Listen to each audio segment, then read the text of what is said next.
Hello and welcome to the Lockdown Show. Hope you're having a good Wednesday.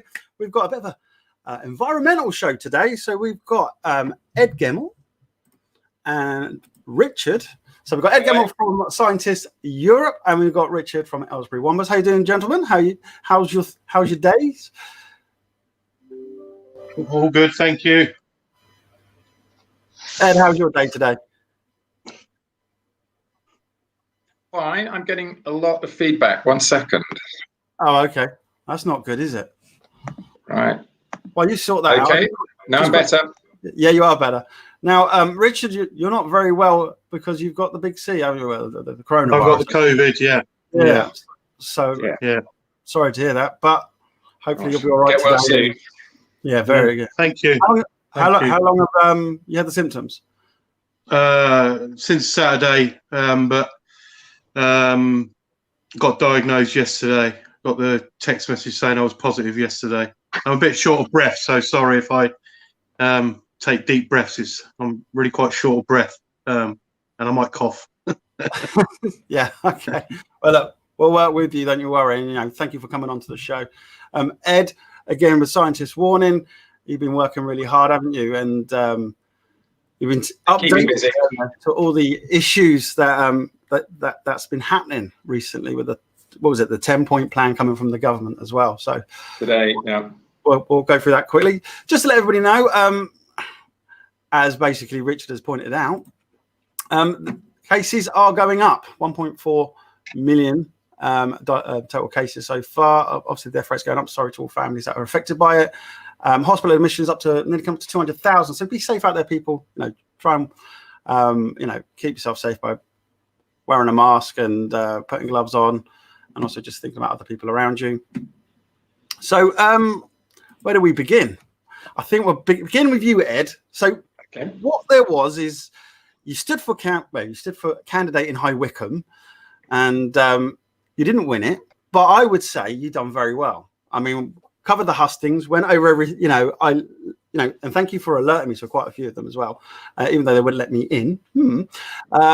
Just trying to keep democracy alive, people out there. Let us know in the comments, everybody, as well. We'll keep an eye on the comments, and if you've got any questions, obviously we'll put them through to Richard and Ed.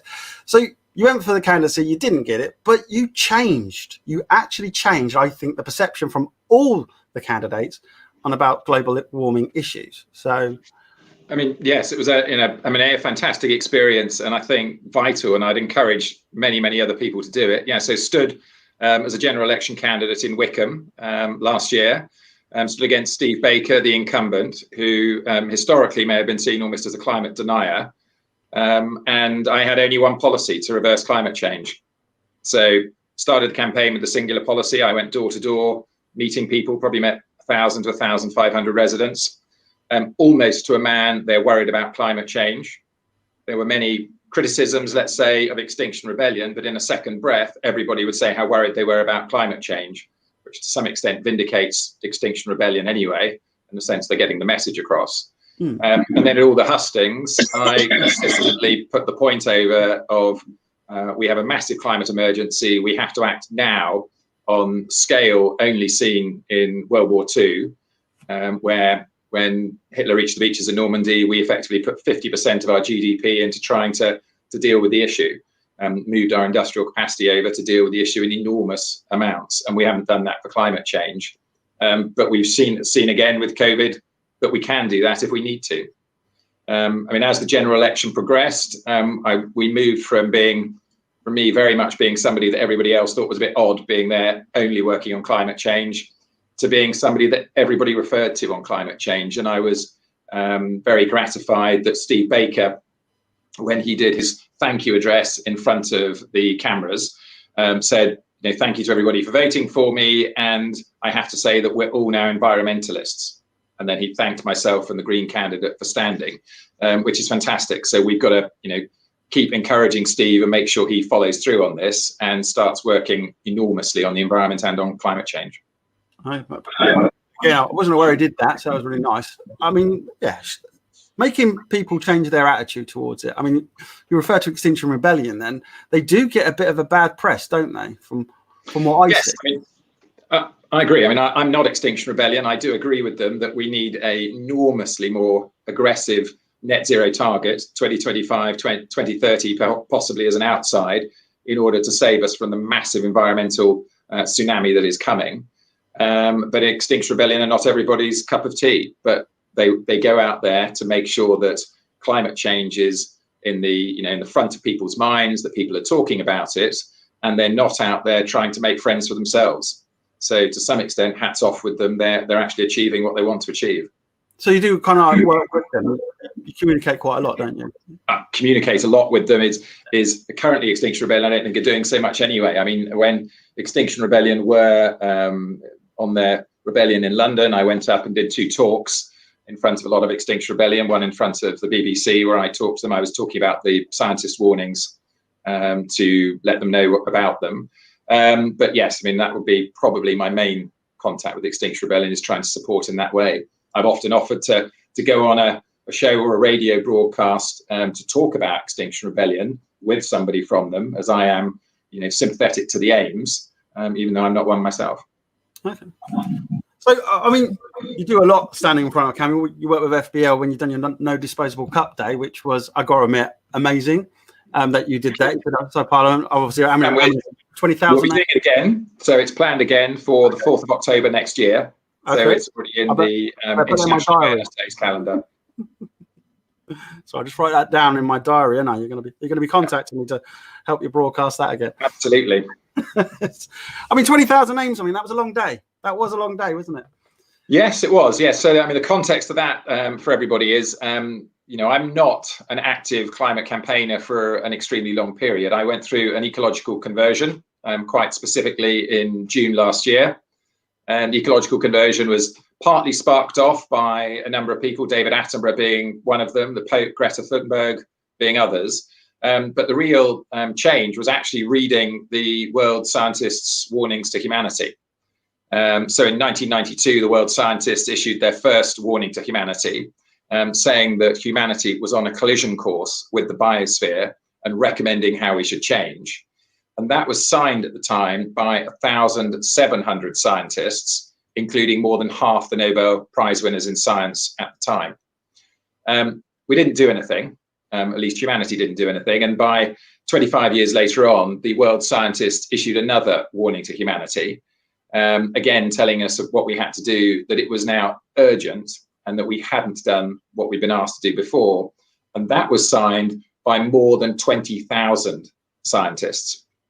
When I read that, I couldn't believe it. I couldn't believe that we weren't taking action. And I couldn't believe that everybody I knew didn't already know about this warning. Because for me, 20,000 scientists telling us that we have a cataclysmic problem coming on the planet if we don't put it right is like the doctor telling you or me that you're going to die in 12 months' time of cancer or from smoking and drinking or whatever it would be, and the doctor giving you a solution, so saying if you stop smoking and drinking you won't die in 12 months' time, and then ignoring it for 6 months, going back to the doctor and saying I'm sicker, and the doctor saying I already told you you've got to give up smoking and drinking, well, you're going to die in 6 months' time, and still not believing them. So going to Harley Street and paying somebody £500 an hour to give you another diagnosis, which is exactly the same. And for me, if 20,000 of the world's doctors had told me that I had to give up smoking and drinking, I'd make a decision. Five out of 10 people would give up. 4 out of 10 might smoke and drink on a Saturday afternoon, and 1 might be bloody minded and continue. But everybody would make a decision. And I couldn't believe we hadn't. So as you know, I then decided I would go and sit outside the Houses of Parliament. And with your great help, and a lot of others involved, for which I'm eternally thankful, we read out 20,000 scientists' names, taking more than 14 hours. And, we were streaming it live to Facebook at the time and then posting about it on social media. And we got hundreds of thousands of views. But the point was, we couldn't even read all the names of all the scientists that endorsed that warning in 14 hours. Wow. And we're ignoring it. It's as if we're giving. What do you think to that, Richard? Sorry. Your microphone. Sorry, I was having a coughing fit there. Sorry. Yeah, I saw that. Sorry, I missed what you said. I'm sorry. 14 hours reading out names, and of all the people with the scientist warning, and they literally, it's just been ignored. Well, give Ed a round of applause for that. I mean, that's some kind of epic feat. That's reading out all those names in Parliament, outside Parliament. Yeah, we got to do something. We got to change. Something's got to change. We can't keep going on the way we're going. It's just ridiculous, and it takes people like Ed to stand up there and bang the drum, and somebody's going to listen. But I don't know. He's Tories. You look like a Tory councillor, by the way, Ed. You're not a Tory, are you? Well, I have to say, I stood against Steve Baker in the general election, and I happen to be somebody who would not have aligned myself with a specific party before. I am currently a member of the Conservative Environment Network, but you don't need to be a politician or anything to join it. And I have to say, very impressed with them, actually. I always joke, it's a little like going to student climate strikers or Extinction Rebellion event, but everybody's in a pinstripe suit. But they have the same views. They are active and they need to be encouraged. I mean, you two obviously feed into each other. I mean, you're telling people not to use, disposable stuff, and Richard, you're clearing up all this disposable stuff, aren't you? So we are. The Aylesbury Wombles do an amazing job. I mean, the Aylesbury mayor told me about. Obviously, he helps you out, doesn't he? He comes to a lot of the stuff that he is a Womble. He is a Womble. Mayor of Aylesbury is a Womble. Yeah. So, I mean, what really annoys you? I mean, we did have a little chat a little bit earlier. What is the biggest thing that you have to pick up constantly that really gets on your goat, as they say? Takeaway boxes are my biggest. Gets on my goat. Cans, crisp packets, sweet wrappers, anything around a shop. It's just, but the takeaway boxes, I just don't. Yeah, we find loads of them with the golden arches and the chicken shop and all that. It's everywhere. Appalling. It is. I mean, Ed, you've gone into McDonald's. I've said this before to Aylesbury Mayor, especially. You've gone in obviously your own set of reusable items and asked them to not use the packaging and put it in there, haven't you? That's it. That's absolutely it. I mean, certainly up to lockdown, and even now, I haven't had a takeaway for about 18 months using any packaging from the takeaway. And it started with reusable cups. So the obvious was going in with the reusable cups. And as Richard will know, they are on the people go in, they just chuck their cup on the ground every time after they've used it. But even if they put it in the recycling, it's enormously difficult to recycle because it's plastic and paper meshed up into a singular item. So it's actually very difficult to recycle. But beyond that, I've now been into McDonald's multiple times, not eating meat before anybody jumps on me for being a meat eater and a hypocrite. But I've gone in there and what I've done is I've given them over my own packaging. So I've taken the whole family in. We've given over plastic boxes to get our sandwiches and our chips in. We've given over reusable cups for our drinks. We've given them reusable cups for our ice creams, and we've taken spoons to eat the ice cream. We don't take a tray, so we don't even have the paper on the tray, and we have no waste whatsoever. And McDonald's have been really helpful, particularly McDonald's in Wycombe behind Sainsbury's, super helpful when you've taken in your own packaging. But I've also done it in the local curry house. We're known, we go in, we take our own boxes back, we take them in plastic, they're marked Ed, they all go in and they come back out, and I've been doing that for 18 months. I've done the same up in London. I take them into places. We've done it with going to get donuts at shows. We have our own bag. They put it in our bag and we go back and get it put in it again. And we haven't used anything. We've even got reusable pizza boxes. So if we're doing a takeaway, we can go with our reusable pizza boxes and get the pizza put in it. And again, the local Domino's and that's been very cooperative in Hazelmere about doing it. So it's absolutely extraordinary. If you want to do it, you can do it. Just be firm but polite, and almost everybody will do it. What do you think of that, Richard? Amazing. They even do it now in these current times where, I've started twittering Costa Coffee about their adverts they are in disposable cups, and it's like, well, so I'm now just going to start taking pictures of when I pick these Christmas disposable cups up. I'm going to take pictures and tweet them about it because they're marketing this okay to use these disposable cups, and it's not. It needs to be reusable. It's the same with masks. Reusable masks. The amount of masks we find is bloody disgusting, to be quite frank. You know, they're everywhere, these disposable masks. And, you know, we're now finding mask trees where we had poo trees before with the dogs. And now we're finding mask trees. So, you know, they're just being thrown into the hedge and they're just dangling from the hedge of masked trees. You know, I mean, we live in a throwaway culture, and it just needs to stop. It needs to, you know, we need to draw a line on it. And it's people like Ed that are, you know, campaigning for this to stop, and people like me picking this stuff up. I was going to say, and don't forget, you're campaigning about, obviously, you know, keeping places clean. You know, use the litter bins. You know, don't just throw it on the floor. I mean, I was interested in what you just said about, for instance, the poo tree. Are you saying people walking their dogs, and then they just throw it to the side? They pick up the dog doo-doo in the black bag, and then they've done the hard work, and then they throw the bag into the hedge, and there it is dangling from the tree. Oh, that's not right, is it?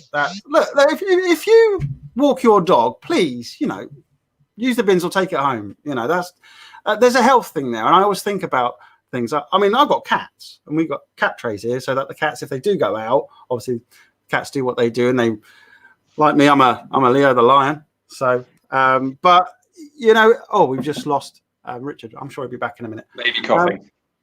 Yeah, I do feel. I really do thank him for obviously joining us. But you know, and I have them in the house so that, for instance, the cats. I'm not being funny. If it's raining outside or snowing, they definitely do use them. But I've got a really old cat. It was my mum's one. You know, she uses it all the time. But you know, neighbours. I mean, I've got 3 cats, so I don't. You know, I do try and do my bit. Obviously, cats just going to do what they want to do. But with dogs, then you need to do a conscious. You're walking it out. You know, you do need to pick it up and then obviously put it somewhere safe, because obviously children are finding that bag. That's not good. You know, opening it up or even just touching it themselves. That's just obviously, and it can lead to bad diseases.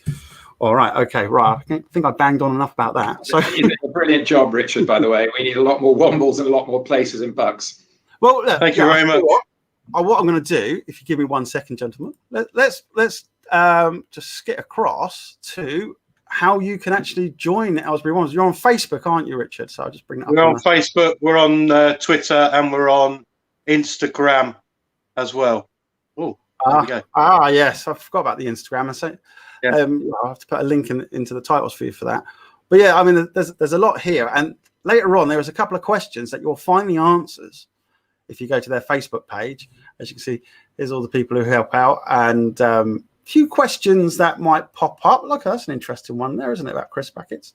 Obviously, got the grapevine, a lot of stuff going on in there, and all the good work that you do. So, and the same goes for you, Ed. Let's just not let you not also get your bit. So, obviously, we got the YouTube channel. Actually, Richard, do you have a YouTube channel? No, we've only just got Facebook, Instagram, and Twitter. Give us a chance. I can't even work this phone. I do Facebook, Twitter, Instagram, and obviously YouTube. I'm going to start doing LinkedIn. It does take a lot of work, doesn't it? You know, keeping all these, and a website, obviously. So, Scientists Warning Europe. There you go. There's your YouTube channel.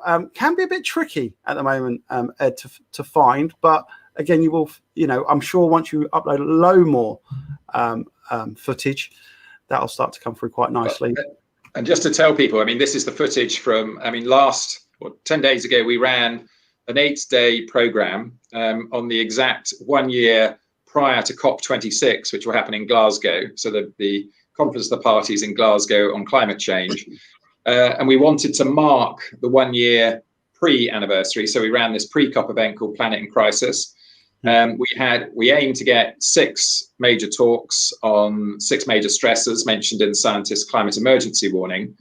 So nature, food, sustainable economy, short-lived pollutants, energy, and population.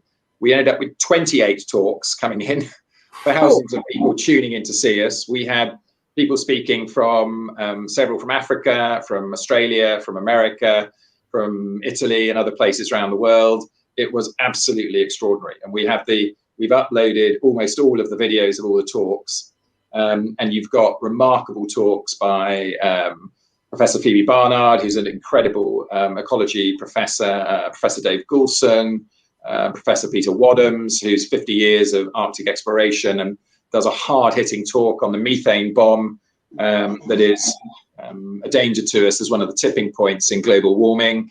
We're absolutely extraordinary. We had a 10-minute impassioned plea from probably the original outreach coordinator for Scientists Warning, a gentleman called Stuart Scott, who was famed as bringing Greta Thunberg into the press light 2 or 3 years ago, and was the first one to bring her to COP24, I think, in Katowice.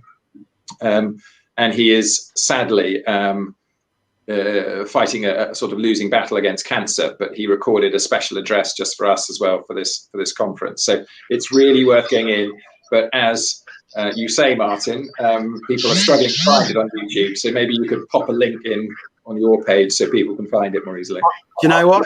If you look in the description below, as I say, on our YouTube video, which is this one, there is links there to all your channels, I think, except for Instagram and TikTok as well, isn't it? You're on, I think. Well, TikTok I'm only on personally, and I did that just to put out information about reducing waste on takeaways. And when I put out one of the ones from McDonald's, I got nearly 1 million views. So don't get very many people following you when you're doing stuff about reducing waste. Whereas if I was dancing, doing something silly, I'd probably get a lot more followers. But anyway, there we go. You can bust out some moves, Ed. Yeah, I'll start practicing. I would love to see Ed busting out a few moves. Yeah, absolutely. The next interview. Okay, well, like that. So let's quickly just take people through. We've got obviously your YouTube channel. You're on Facebook. Yes. Loads of information there. Oh, just quickly go back. Oh yeah, sorry. There we go. Facebook. Obviously, you're constantly updating that. I mean, you only just really formed, haven't you, the Scientist Europe? Yes, I mean, the modern Scientist Warnings themselves are only 2017, and then 5th of November 2019 is the World Scientist Warning of a Climate Emergency, signed by, I think, 11,000 scientists. And then informal groups were formed on both sides of the Atlantic, and now we formalised them. So in the UK, we're already a limited company. We've already got an application into the Charity Commission, and we're being looked after by Bates Wells, which is the biggest charity lawyers in the UK, are working for us for nothing to help us get this done. And our group is now, we have now about 12 to 15 top scientists within our board or within our scientific advisory group. And then, as I say, the first big action was the pre-COP 10 days ago. But we're planning for this coming year to do a single day on all of the stresses we talked about, then a full day on local government action. So for parish councils, county councils and lower government, because we think it's important. We've then got a programme that we're intending to do on communicating the climate crisis to help to explain to people how to talk to people about the climate crisis. And then one on COP26 action. So and that's all planned for this coming year. So if people refer to our social media, they'll find it as we get going. Sounds like you got a busy year. Yes, and that's only one of the things I'm doing. So, when you have plenty of things to do. Definitely. I mean, what about you, Richard? What's the plan for the Aylesbury Wombles for the rest of the year? I mean, you have a list of places that people can meet up, can't they? But not meet up, but they can collect free stuff to obviously pick up the litter. Yeah, well, we at the moment, obviously, because we're in lockdown, we're promoting solo wombling. So we'll let people loan out our equipment, high-vis jacket, keep them safe. We've got all the gloves, the litter pickers, bin hoops. We give you bin bags. We've agreed with Bucks County Council a drop-off point where they can drop off all their bags they collected, and then the council come along and pick it all up. That's what we're doing at the moment. When we're out of this scenario we're currently in, this mad world, we do at least one, maybe even 2 picks a week, where we meet as a group, and we'll pick an area in Aylesbury, and we'll go and spend an hour and a half giving it a Womble makeover, as we call it, bit of Womble love, and and collect the bags.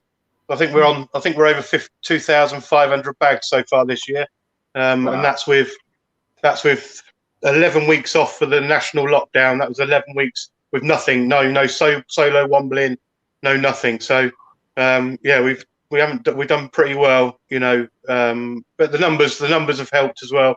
I think since the lockdown, yes, we are collecting more, but we're having more volunteers coming out and helping us. So we can have anywhere between 20 and 40 people at every litter pick that we do coming out and collecting stuff. So then obviously you've got more people out, you do collect more rubbish.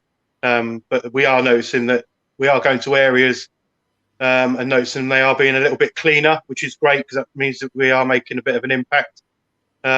We've started recycling now as well with Bucks County Council. So we started, they supply us with different coloured bags, and we basically whatever goes into your bin at home will go into this bag, and we now recycle, and we do our can recycling off our own back, where we recycle aluminium cans, and we get the money back, and then we put that money into running the group basically. So keeping our equipment, you know, buying new equipment, keeping it, you know, in good order and all that lot.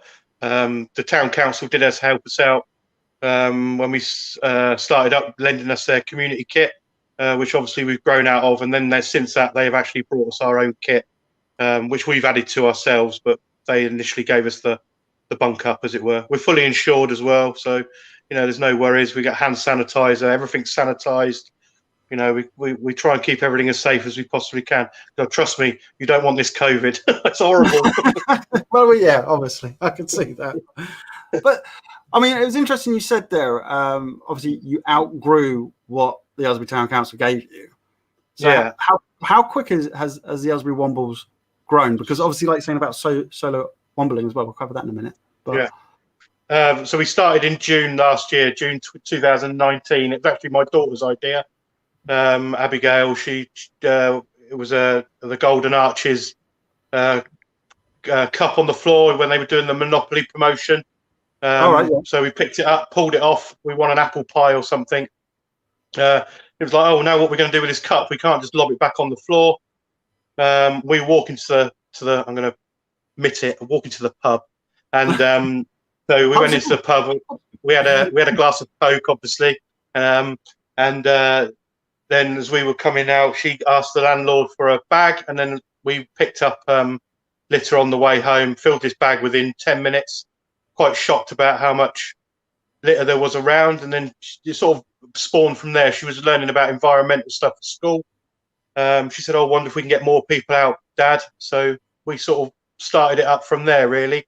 Approached the council about equipment, because we wanted it to be where people could just turn up and we would supply everything they would need.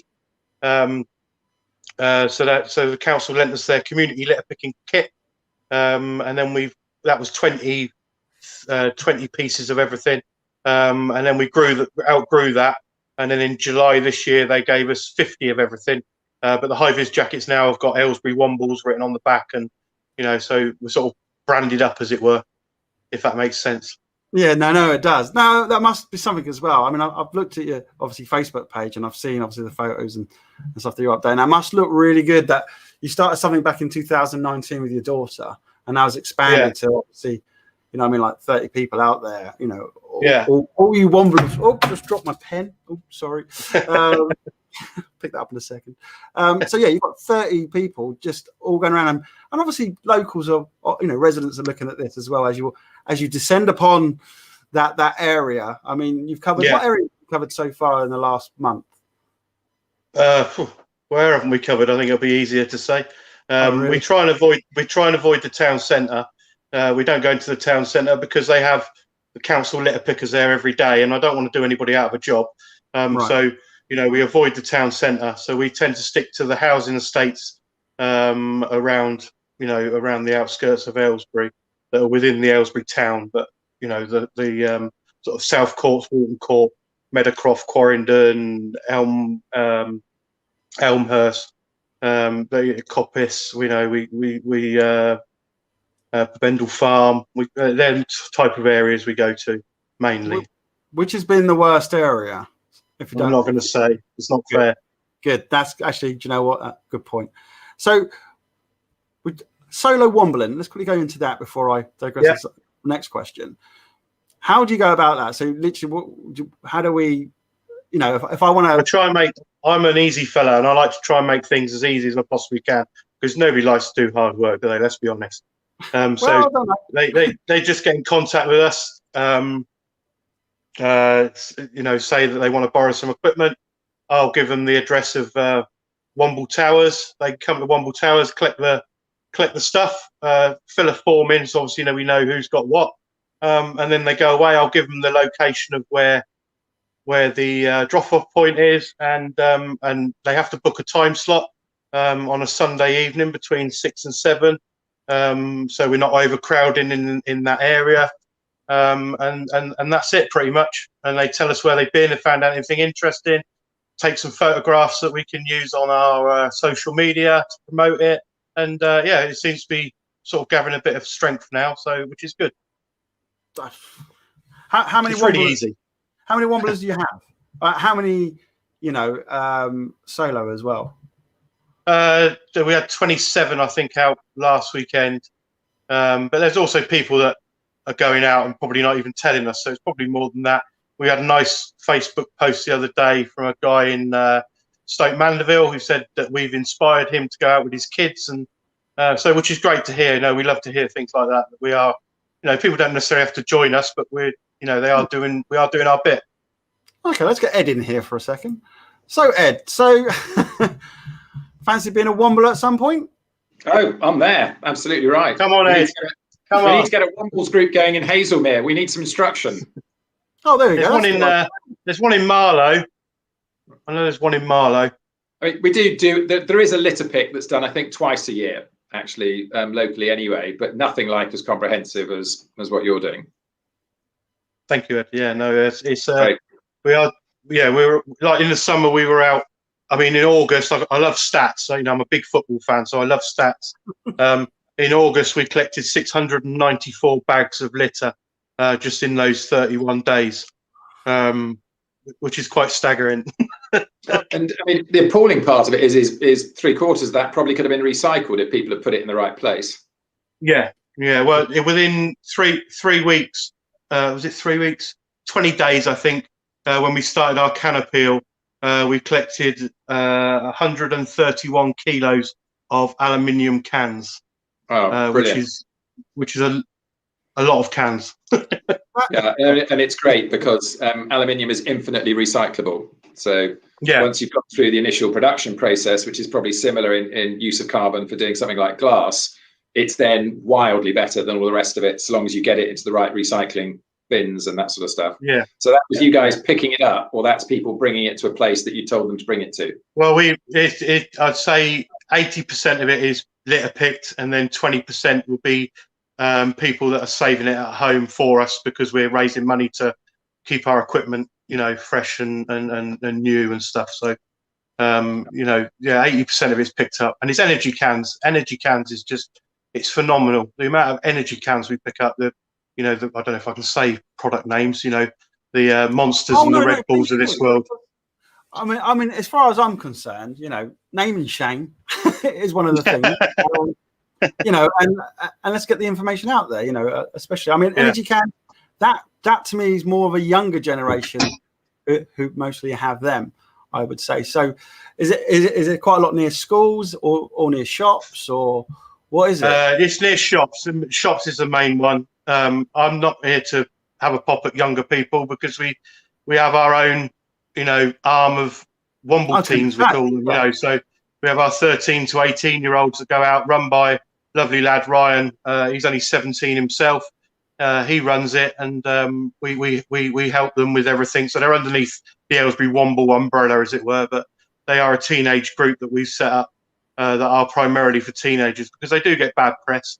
But they're getting, 8, 10, 12 of them going out once a month or so.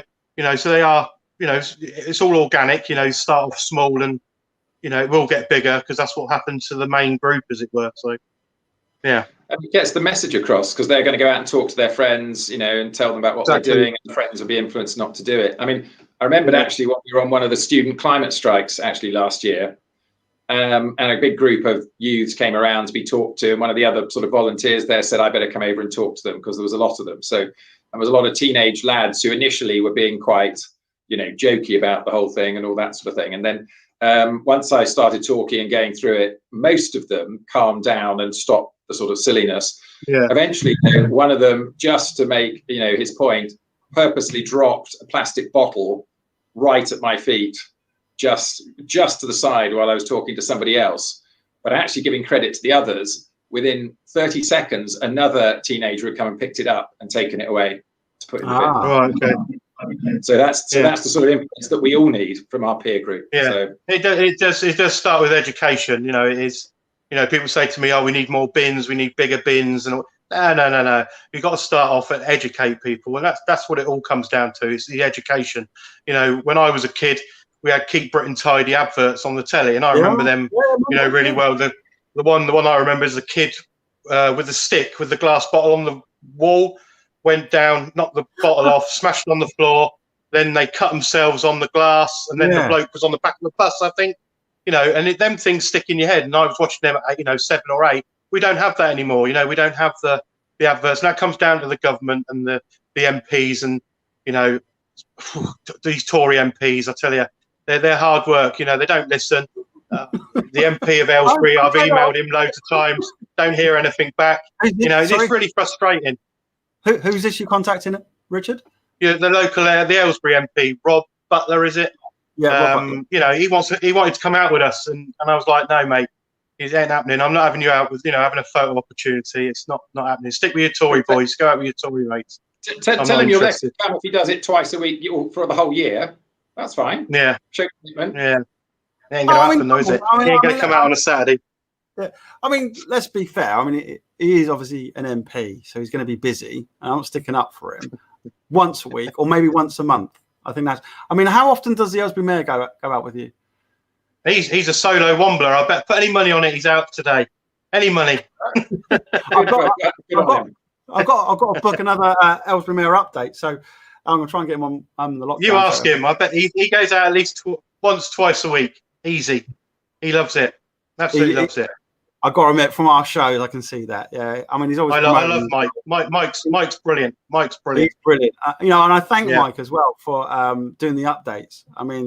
We don't always get a big uptake, people watching, but do the snippets and send them out because it's about an hour-long show. So, but sometimes I think it's nice that the Aylesbury Mayor gets a voice, an independent one, obviously from FBL. So. Yeah, I think it's a good time to say we need a lot more action from Bucks County Council on the climate emergency. The position we are here in the county is we've recognised, I think, a climate emergency. Martin Tett did it, and then they talked about that they're going to go for a net zero 2050 target, which will see us all in a deplorable world if the world does that, and that they might think about 2030. But recently they've cancelled creating a timetable for the climate change strategy for Bucks. So it was meant to be timetabled and come in, I think, a week or two ago, and it never came. So a group called the Bucks Climate Action Alliance, which is a group of environmental groups from all over the county. And I'm a member of it through one group. But it's Friends of the Earth, Believers Against Climate Change, Extinction Rebellion, Marlow, and various others. Lots and lots of different ones are in it. And if anybody's listening that's in a particular group that's not in it, please join, get in touch with me or whatever, and I'll put you in the right direction. And has issued a letter openly to Martin Tett, actually today, I think, been sent to the Bucks Free Press and the Bucks Herald, saying that, what does Bucks County Council think it's doing? It's an emergency. An emergency requires us to do things. And the idea that they could say that we're not setting a timetable for the climate change strategy, and they've not even set a timetable for when they're going to set it. So we don't even know. Is just appalling. Which bit of the word emergency don't they understand? I just don't get it. Even if you consider it as a 2050 emergency, which is ridiculous based on the climate change science. But even if you consider that, it's an emergency and it needs to be dealt with in that way. And the Bucks Climate Action Alliance letter is suggesting that what they do is every single thing we do at the county council level should be viewed on the basis of the issues of climate change and the climate crisis, viewed on the basis we need to get to net zero. And it doesn't matter which your net zero target is, 2030 or 2050, everything should be taken in that view. And it's not about the biggest excuse of our Conservative councillors, which is probably what any of the others would say if they were in power, is we don't have the budget. But it's not about getting the budget, it's about how we spend the current budget. So when we look at what we do on health services, when we look at what we do on transport, when we look at what we do in terms of devolved services or anything, we look at it with the view of there is a climate emergency. We must get to net zero by 2030, which is the only realistic target. And we view everything with that focus. It's not about putting it off, kicking it down the road and doing nothing. And we can't tar every single Conservative councillor with that. I know one or two who are vociferous in their opposition to this kind of treatment of the environment and the climate crisis, but they're very, very few. And we need to get the rest of the councillors on both sides, but particularly the Conservative councillors, properly informed of what's going on. I recommend they all go to the Conservative Environment Network, get up on the fact of the problems, and then they'll take action. But if you don't mind me, Martin, explaining just the extent of the problem I'll just quickly jump in for 1 second here. For people who don't know, what do they mean by net zero? Right. Okay. And net zero has been criticised itself as a term. Okay. So the idea of net zero, let's assume that we're going to the government's idea of getting to net zero 2050. That means that in the year 2050, the carbon emissions, so the amount of CO2, methane and other pollutants, but essentially carbon emissions we are putting into the atmosphere, okay, will be equaled by the sequestration of carbon, either through trees that have been planted, tech that doesn't exist, however much people say we have limited tech in this area, so that we're pumping out a certain amount of carbon and then we are extracting the same to get ourselves to net zero. The new term is real zero, which means we're not pumping any carbon into the atmosphere. And Greta Thunberg has used it. I don't know if she's the first, so I'm not saying it's straight to her, but is to get to real zero. And there's been criticism of net zero targets by some well-informed activists. And they have suggested that if every single net zero target in the world came into play in 2050 at the same time, that we'd need 3 worlds to plant all the trees to do all the offsetting. Okay. So it wouldn't even be possible. So we've got actually what we need to pursue is carbon reduction. So that's reducing the carbon emissions, number 1. And then number 2 is putting it out the atmosphere. And how urgent is it? In 2017, the United Nations report said that we had, and I'll use a figure, but it's not that important, we could pump 420 gigatons of carbon worldwide. But forget the figure. We could pump a certain amount of carbon into the atmosphere during the following 10 years, okay? And if we only pumped that amount in, we had a 66% chance of staying under 1.5 degrees. That holy grail of 1.5 degrees that we've heard said so often. So what's the 1.5 degrees? So the United Nations, in several reports now, has said we must keep the world from warming more than 1.5 degrees, okay? And they said, stop it at 1.5 degrees, at the absolute worst, 2 degrees. Okay, and that's where we have to stop it. Well, to stop it at 1.5 degrees within 10 years, we have a carbon budget. That's the amount of tons of carbon we can put into the atmosphere before we've filled it up enough that we will warm to 1.5 degrees. Right. At the current rate, but pre-COVID rate, so at the current rate up until the end of 2019, the carbon budget for the world, so that's the total carbon from all the things we're doing, put into the atmosphere to keep it under 1.5, we would run out of the carbon budget in 2028 worldwide. Worldwide. Okay. That would mean lights off worldwide, 2028, don't do anything that produces carbon. Right.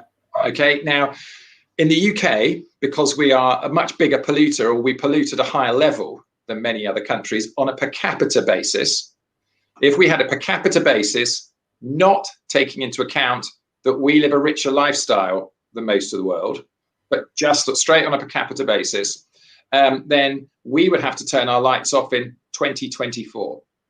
Oh.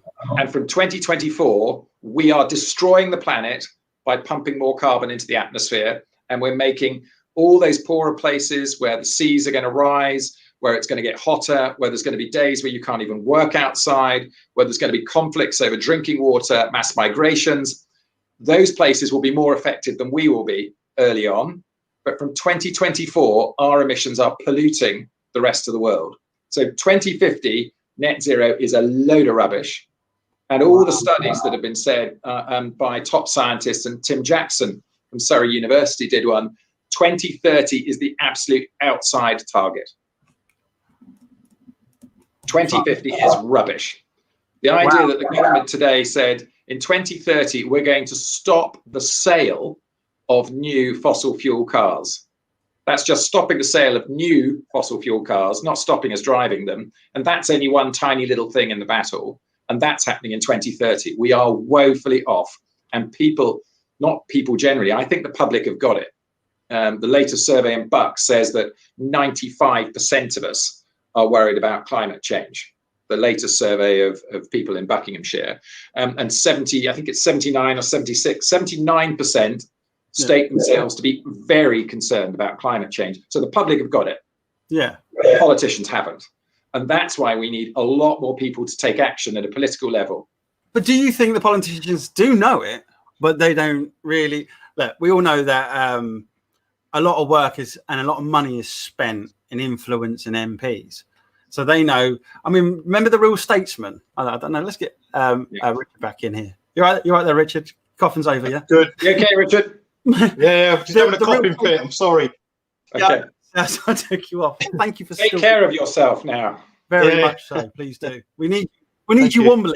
We really do. Yeah. Do you remember the real statesman? Everybody remember that? The real statesman? Yeah. What's his name? Ricky, whatever. He had that when he gets elected, he walks in and then he's like, his friend's saying, or his colleague is going, right, how do you want to do this? We get like 30,000 if we go with that way, and we get 50,000 if we go with that way. Oh, well, I'm really, I'm really for this, but I get less money, so I'll go that way. So obviously money talks. That seems to be the thing here. I don't know Richard's view. I think it does for some. Yeah. And but I never want to tar everybody with the same brush. I mean, Richard's overall criticism, I think, of the Tory council is correct, and I have the same one. I don't level the same criticism across the board at them. There are some really, from the point of climate change and environment, there are some very, very dedicated sort of environmental councillors. I mean, Hugh McCarthy in Hazelmere is a fantastic councillor and very concerned about things and would like to see a lot of things change. And I'm sure he's not the only one. So there are those, and there's certainly those on the other side of the house as well. But there aren't enough of them, and in Bucks, they're not being listened to. Different around the country. Plenty of places, Bristol, etc., where they've declared 2030 net zero targets and they're actively pursuing them. I mean, we are a laughing stock in terms of climate change in this county. I mean, I think when Hazelmere Parish Council, we've declared a climate emergency, we've taken a net zero target, admittedly with little scientific knowledge amongst the parish council, but we're working on it. We've got a working party putting together a plan and a whole lot of things. And we need to see that right across the county. So, we need to see all the parish councils doing it, and that'll put more pressure on the county council to do things. But we've got to take rapid action. There isn't time. Maybe everybody should stand for a candidate in the next election like you did. I think that would really... My favourite topic, yes. When I did that, what was amazing was I spoke to, I forget his name now, which is really bad, but a guy, Milton Keynes. And he was, he thanked me for the democracy sort of thing. But, I will always, again, I'm really just dealing with Buckinghamshire. Like with I wanted to go to all the hustings. And, you know what I mean? And obviously live stream that. I did as much as I possibly could or allowed into. I was stopped from a couple of them, which was quite interesting. But yeah, I mean, it really needs to. Yeah, I mean, what you did was amazing. Seeing them change their whole idea of, standing no until actually I didn't know that. Oh, I didn't know that. So there you go. If you want to know how, speak to Ed. I think there's a lot actually, Martin, that you can do. We've got the county council elections coming, and the parish council elections are coming next year in May. They're all delayed. Yeah. And anybody who is thinking that we need to do something on climate change, join your parish council I already know of a couple of others who are thinking of declaring climate emergencies. I've spoken to a few individual councillors, but many parish councils do not have enough councillors. So if you turn up to your parish council now, they may not have enough councillors. So they need. How do I do that, Ed? How do I join up? How do I become a town councillor? Because I don't know the areas, Richard. So if you're in Aylesbury, like for instance here in effectively Wycombe area, we have parish councils in Tyler's Green and Hazelmere and other places, but the town doesn't have an official council. It used to have a district council, which is now merged with a county one. They have a committee, which is similar but not legally the same. So I don't know in terms of committees, and I don't know where in Aylesbury you are, for instance, but if you've got a parish council all over the country, many parish councils don't have enough people because essentially it's a volunteer position, and not many people thank you for being a parish councillor. So, it's like a volunteer, it's like Wombling. You get occasional people who are wonderful and make a point of it, but most people just sort of ignore you and you get on with your volunteering. And that's a bit what it's like as a parish councillor. But you can, in Bucks, join a parish council and then push them into declaring a climate emergency or a recognition of the climate crisis and set a net zero target, exactly what we did in Hazelmere. So, and now we have a big working party, 10 to 15 people who work on the climate emergency declaration. And here for Richard, almost his information, we're planning a tool or thing library. So to try and get people, people to donate, I don't know, huge ladders or saws or whatever. There's one of those in Oxford, isn't there? I do think there is. One of those things in Oxford. Yeah, there's quite a few now. We're hoping to develop one. We're hoping to do a huge extra recycling scheme. So we're copying some from other parishes which have extensive recycling schemes. So you can start recycling your crisp packets or your whatever it would be, specialist bits that go off to specialist areas. We've got a solitary bee program going. So we're going to try, and it's going to be called Bee Squared. One of the volunteers, Amelia, is working on it hugely. And the idea is that our bees are suffering here because of pesticides, warming climates, 5G, 4G, and all the other things that are affecting them. Lots of different things that are affecting them, and they're in decline. But as well as bees that are in hives, we have solitary bees. Now, I'm not a bee person, but I understand they function on their own and they buzz around. But solitary bees need refueling stations, just like we do. And they can only go a certain amount of time before they get to a place where they've got to stop on a plant and refuel. And so our aim is to encourage people in Hazelmere to set up a foot square or a metre square in their front garden with flowers in it. And we may even be able to supply the seeds. And then we have an area for the bees to go. And there is a network all over the whole country called Beeline, trying to connect all these areas together so that bees can travel. Because bees can't travel over car parks, and over these things. There's only a certain level they'll go. They won't just head out over a piece of concrete. They'll stop around the edges. Yeah, so they don't go everywhere. So we need to create bee corridors. So we're going to try that. We're talking about tree planting, and we're trying to find areas to plant extra trees. We're doing the Hazelmere climate talks. So we have somebody, maybe we should ask Richard to come along and talk about, litter picking and what the Wombles do and something like that. We do once a month, we do Hazelmere climate talks. We are working on net zero targets. So we're working to see what's possible, both for the parish council, but also to encourage the local community as well, make them aware. A lot of the problems about climate change, even if it's about litter picking, as Richard said, is education. If you understood the problem, you don't understand the problem, you can't come up with a solution, you end up being part of the problem. And we've got to move out of that. So, yeah. And in fact, we should get you along, Richard. So you have to get well soon, and we'll get you along to do a talk on wombling. I could talk about it all day long, Ed. No problem. We've only got a 2-hour show today.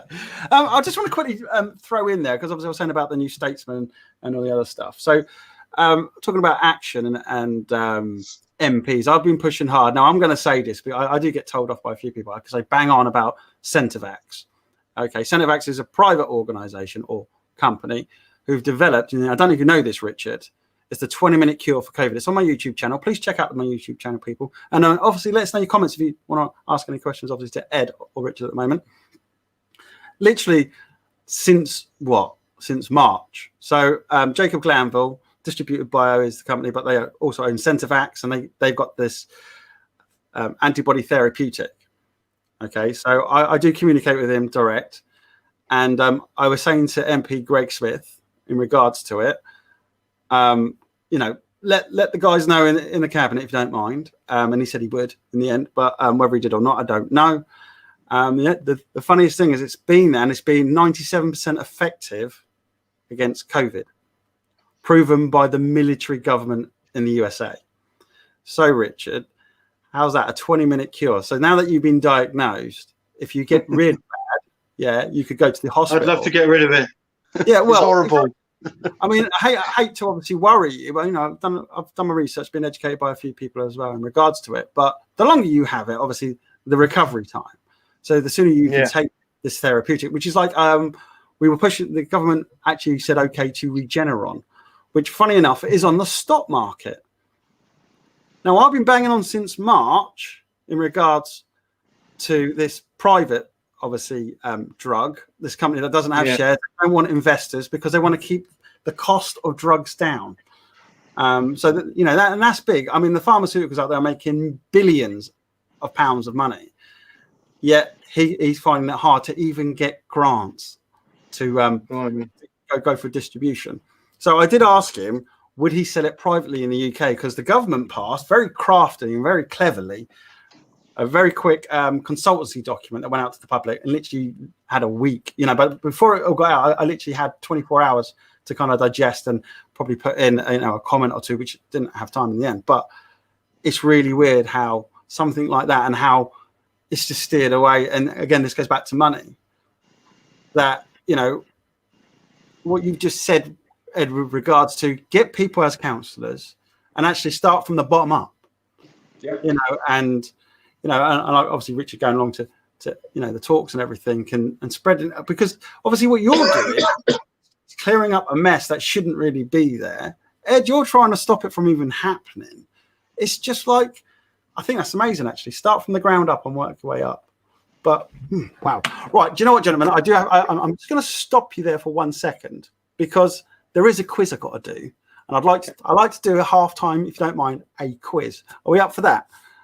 Yes. Yeah. All right. Okay. So I've put the link out there earlier for people. Click on the link, please. I have a wonderful little thing that I have.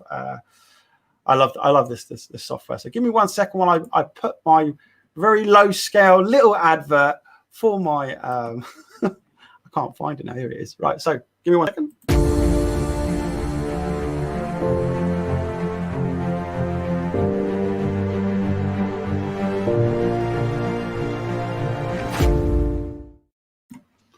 Right, okay, we're back. Excellent. So no expense spared there, was there? No expense spared there. It was. well, I don't know what's going on. I've got music playing on my thing. What's going on? Hang on, I think I've pressed play somewhere. Give me 1 second, gentlemen. Here we go. Something's come through on YouTube. There we go. Right. So anyway, last time we were out, as I said last week, Cairo Kaz is in the lead now with 7 points. So well done to Cairo Kaz. And so I suppose we get the questions. Now I'm going to get you two to ask the questions when they come to you, if you don't mind. But I did test them, everybody, earlier, and they were very good. They got their answers right. And I'd just like to big shout out to Richard here, who I didn't even give him the 4 options for the second question, and he knew the number straight away. Was that impressive, Ed? It was, wasn't it? Very impressive, yeah. Very impressive. Okay, he's right. On top of his game. Huh? It shows he's on top of his game. He is indeed. I'm on top of the litter. Yes. Right. So the first told you I was a stat man. I told you I was a stat man. You did indeed, didn't you? Right. So question 1 in the stats. I'm a Coventry City supporter, by the way, so let's not talk about the stats. Yeah. Come on, Cov. You can do it. They've done very well. What's that? Sorry. Don't diss my Okay. What does FBL Broadcasting when we do the banger racing? Where's it from? Is it from option 1, which is Silverstone, option 2, Brands Hatch, option 3, Rockingham, or 4, Stansted Raceway? Do either of you two know? And if you do, please put it in the private chat. But I bet you don't know. Banger racing, Ed. What do you think to banger racing? Now they're obviously breaking up, petrol-driven cars. So is that good for you? Do you like to see that? Oh gosh, I think it's quite fun. As to whether or not it's good or bad for the environment, I suppose on a basic level, they're burning up fossil fuels to do it. Right. I suspect it wouldn't work quite so well with a battery vehicle. If you kept bashing into it with a battery inside it, I suspect that might not work. But I've got no idea. I mean, obviously, its effect on the climate is minuscule compared to other things. I mean, it probably is worth noting. Of course, we've got Formula One electric. We've got Formula One talking itself about going electric, and we've got E-Extreme at the moment, which is the new extreme electric racing that's going to take place in all sorts of inhospitable climates, where Lewis Hamilton, I believe, has a team. By the way, well done, Lewis Hamilton, 7 times. Yes. How impressive! Very impressive. All time. Well, he's an impressive man also, because he's certainly thinking about a lot of things. He stopped flying as much. He's doing a lot of things himself to prove that he's serious about his environmental credentials, as well as about the action he's taken with Black Lives Matter, and that he's standing up for his principles. He's doing a great job. He is actually. He's doing a good job. Okay, right. Question. Oh, gotta love this tech. Right, question 2. Again, how many views on YouTube does FBL have? Now, again, it's in the thousands ish. So if it's between obviously 10,000 to 19,999, obviously choose option 1. Option 2 is 20,000 ish. Option 3, 30,000 ish, or option 4, 40,000 ish. So again, FBL only been broadcasting on the YouTube channel really since March. So I think it's quite a good little score, but I don't know if you gentlemen know the answer to that. So, but right, so it's got to be 40,000. Can't believe it's any less. I said in the private chat, Ed. You didn't tell me in the private chat, so I recorded this. You should know this. It's right. I'm going to prove it to you. I'm going to put that. Now I'm going to have to look it up so that I can answer in a minute. Right. Okay. Right. So before I bring up the next question, let's see. Actually, yeah, Ed, you can read it out. Actually, there we go. Okay. Because you shouted out a certain answer. There we go. Can you read that? So question 3. Scientists warning Europe YouTube channel had a top biologist and insect specialist on the 14th of November upload. Who was it? So this is the professor that had done something with our Planet in Crisis program. Now, was he option 1, Professor Dave Gower? Was he option 2, Professor Dave Goulson? Was he option 3, David Baltimore? Or option 4, I should have said Professor David Brent? I think he'd love to be called Professor David Brent, wouldn't you? I'm sure he is Professor David Brent. Don't know about his own mind. Yeah, probably. He does a lot of good stuff. Right, so we won't give him a clue. You can find this information on your YouTube channel, can't you, Ed? Yes. So as the YouTube channel is fairly new, you're going to have to search for it. No, you don't. You can find it in the description below, and let us know. Brilliant. Okay, brilliant. Well done. I'll tell you what I can do, Ed. I believe I have done my homework, and I will put it right here, right now. Your YouTube channel. I'm going to put it in the comments in case people want to click on it.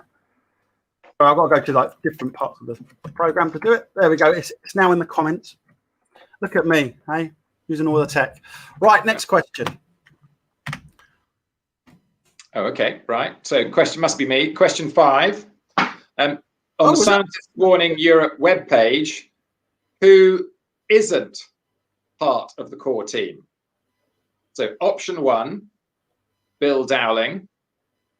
Option 2, William F. Lawrence. Option 3, Brian McGavin. Or option 4, Peter Wadhams. That's a bit of a trick question. So it's a trick question, that one. Yeah. It isn't part. Right. Well done. Now I'll tell you what I've got to do. Did I just skip a couple of questions? I don't think so. Right. I believe we're on to you, Richard. I can't read it. No? Okay, I'll read it out. It's, how long can it take for a crisp packet to decompose? Which Ed, you was quite surprised. Right, option 1, 60 years. Option 2, 70 years. Option 3, 80 years. Option 4, 90 years. So quite interesting what you said about that, earlier, Ed. Right, and the next question. Do you want to give him a tip, Richard? Or shall we move to the next question? So Move to the next question. It's easy, that one. Richard, how long does a plastic water bottle take to decompose? I think that's over 500 years, something like that. Yeah. It's a ridiculous amount of time. And it's a shame because every plastic water bottle, of course, is a reusable bottle. Once you've got one Coke bottle or Perrier bottle, you can just keep reusing it forever. Yeah. Wow. So how many years did you say? It's over 500. They just don't decompose, basically. Wow. Huge. Centuries. Yeah. So you can actually get your Coke bottle today and you can pass it on down through your family for dozens of generations and no one needs to get another bottle. There's a litter picking group up north that I follow, and they found a Vimto can, and they sent pictures and everything. Yeah, and we scaled it down at this can, and it looked perfectly new. And we scaled it down by the evidence that was on there, so like the address of where it was made, everything like that. And we found that it was between 1959 and 1972. That's when that can was produced.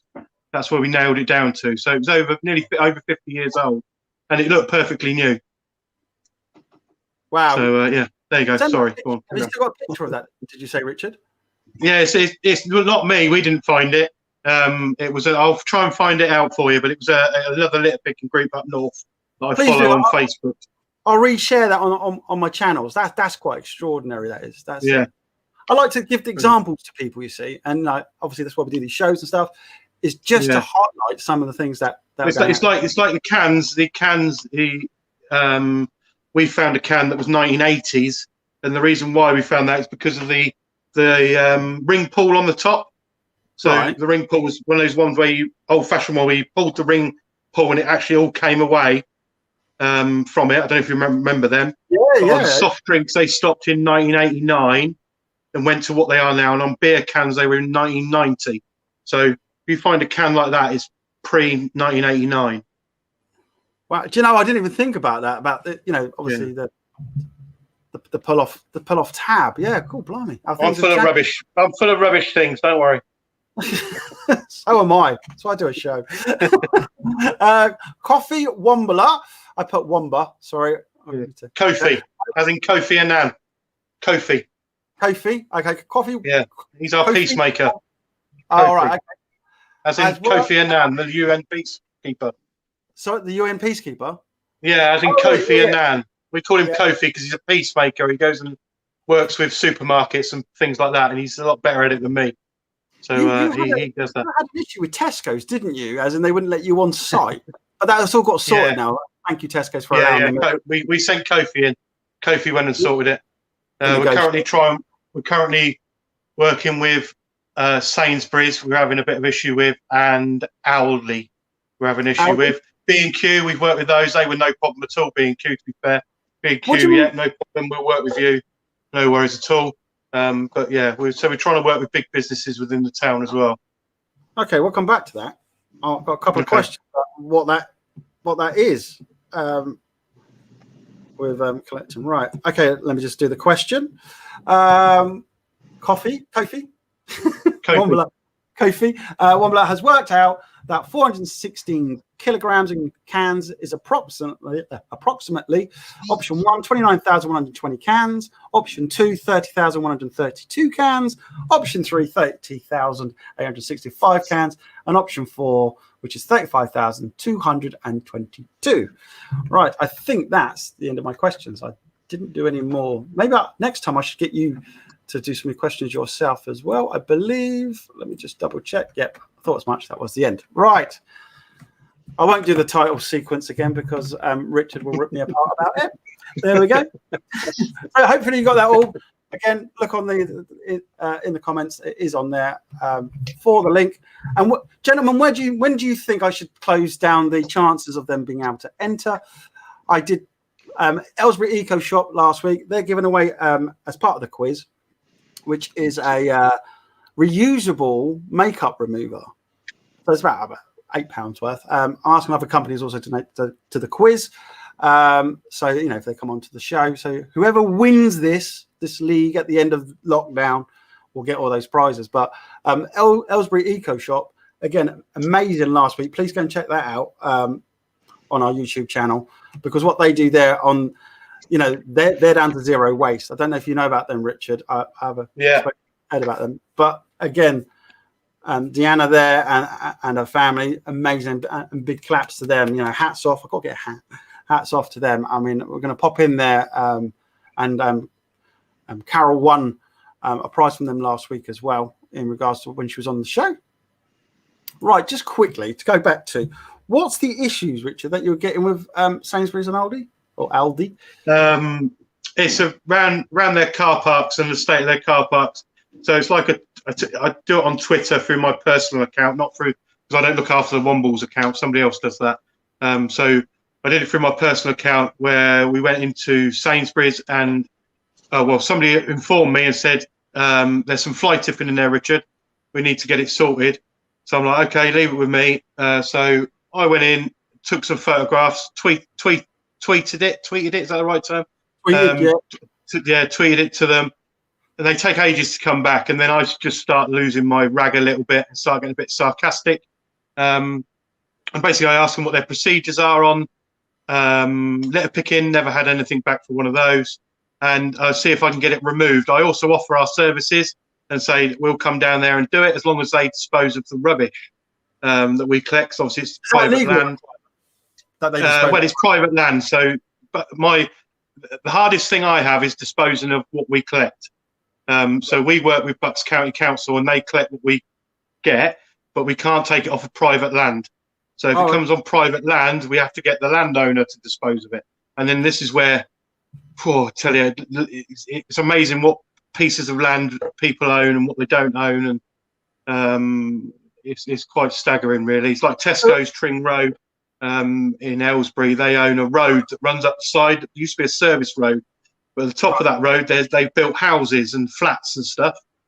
So the houses and flats, that's all council owned, as it were. But the actual road itself that leads up is actually owned by Tesco's. So we litter picked that just before the national lockdown in March. We litter picked that and got 73 bags of litter from there. Kitchen sink, everything. We found all sorts. And I mean, I'm not, it's so rude. We found something really rude. Anyway, so what was it? It was a gentleman's toy. Okay, all right. Anyway, but the council wouldn't come and collect what we collected, and I had to work with Tesco's to get rid of it.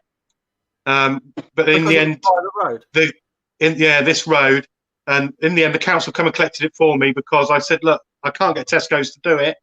People know that we've been there. I've plastered it all over social media. And the council went, well, we'll do it this time, Richard, but next time you're going to have to work with Tesco's. So I was like, okay, fair enough. But trying to work with these big companies is just, it's tough.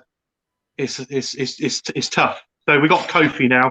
So Kofi goes in and he negotiates with these big companies, and he managed to bend their arm and get back into Tesco's again. And we went actually into their car park this time, and we found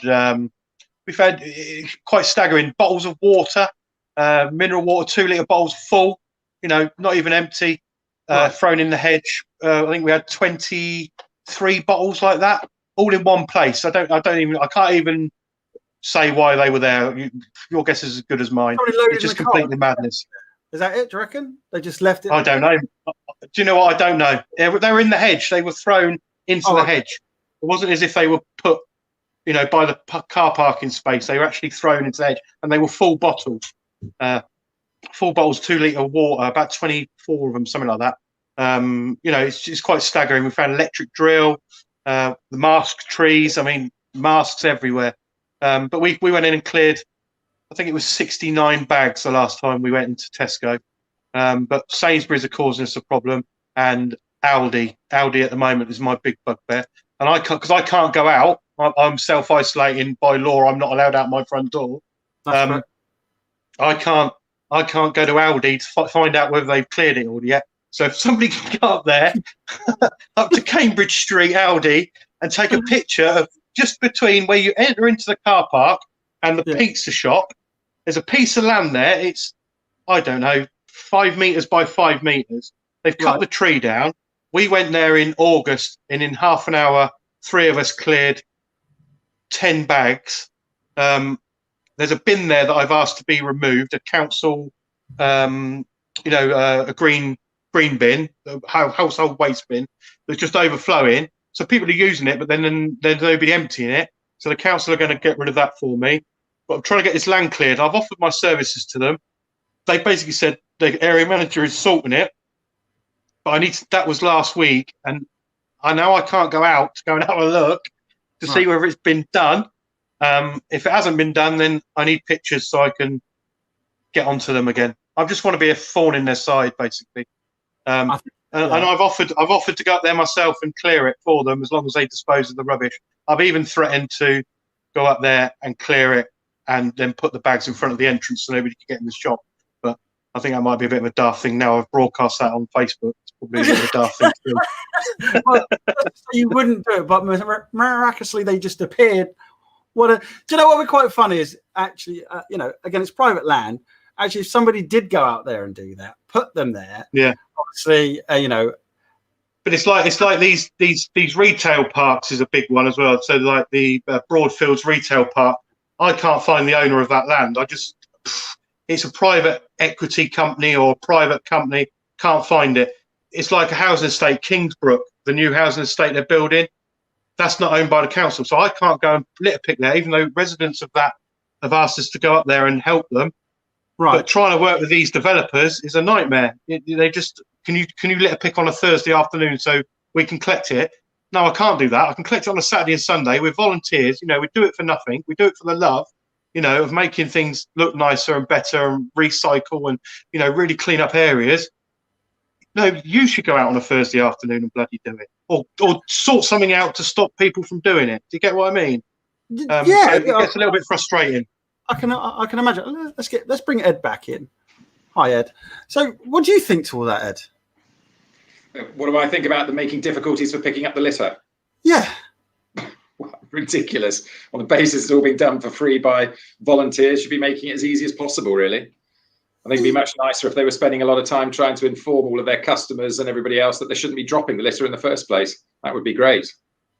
So to be fair, that Audi stuff is mainly 90% of it is takeaway alley. I mean, you've got every single takeaway down that road you can think of, and it is takeaway containers are there. It's not Audi's litter as such or fault as is their product, but it's their land. They've got to keep it clean and tidy. They've got to do something about it. And if that means putting a bin there because people are using a bin, it's been proven with this council bin, it's just nobody's emptying it, and then it's overflowing and wind's catching hold of it and it's blowing everywhere.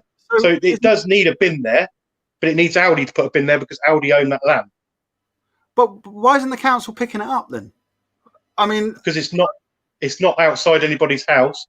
It's in Audi's land. It's on Audi's land. It's not on the pavement. And there is a bin there, and I've asked the council they're going to remove it for me. Yeah, why have you asked? They are going to get rid of it.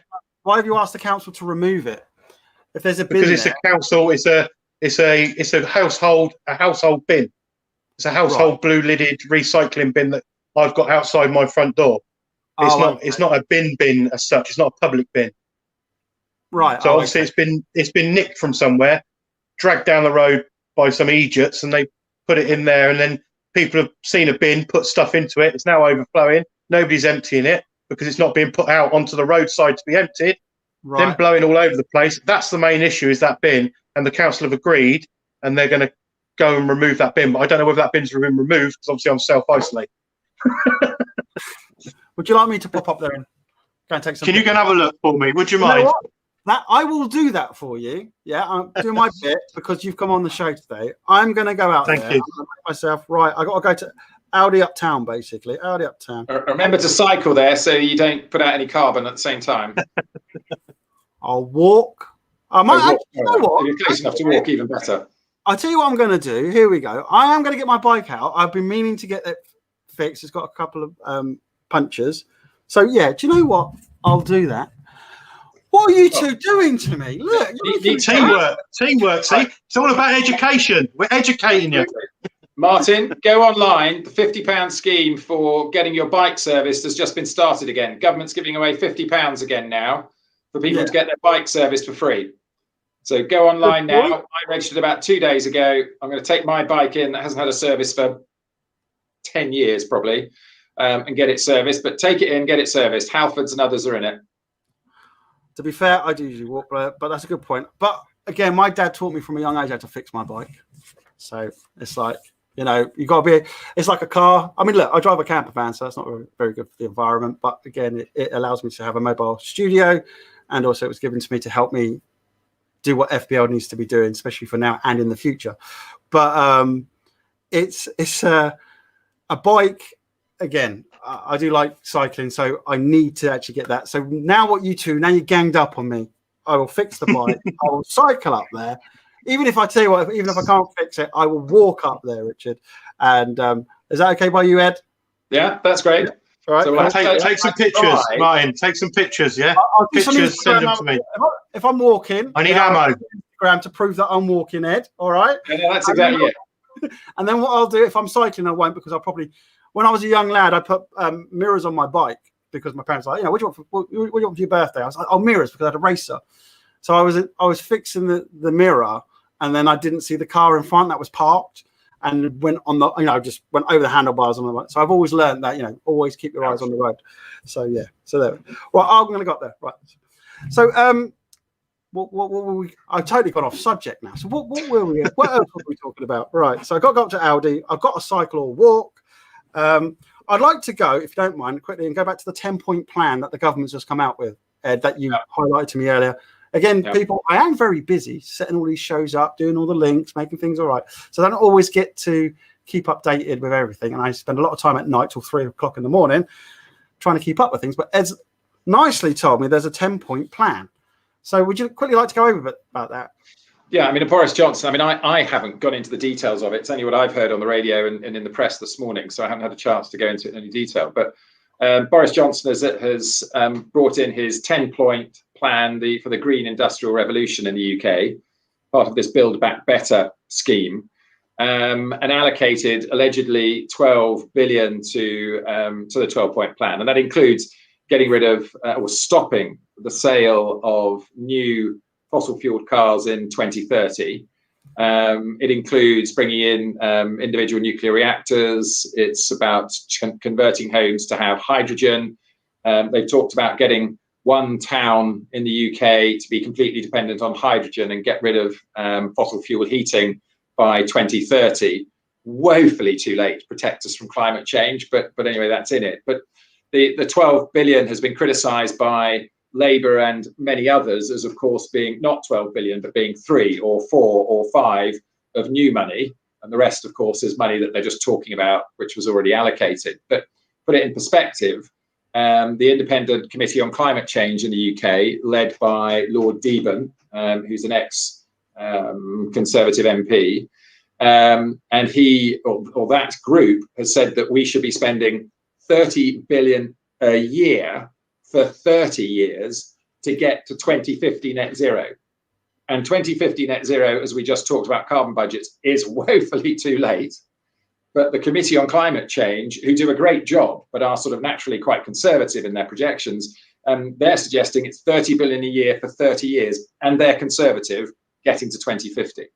So this is pretty woeful. And in fact, the scientific community, I just caught up with a few comments. I have to quote them, but they're quite interesting.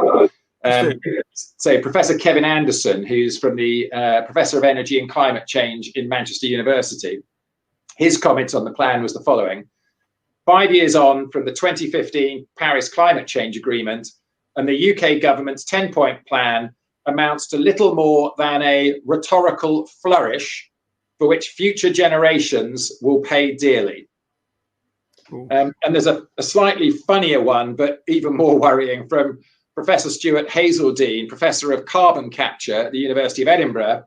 And he said, the government plan recycles previous funding and spreads a thin veneer of ice cream across reheated mashed potato of already pledged money.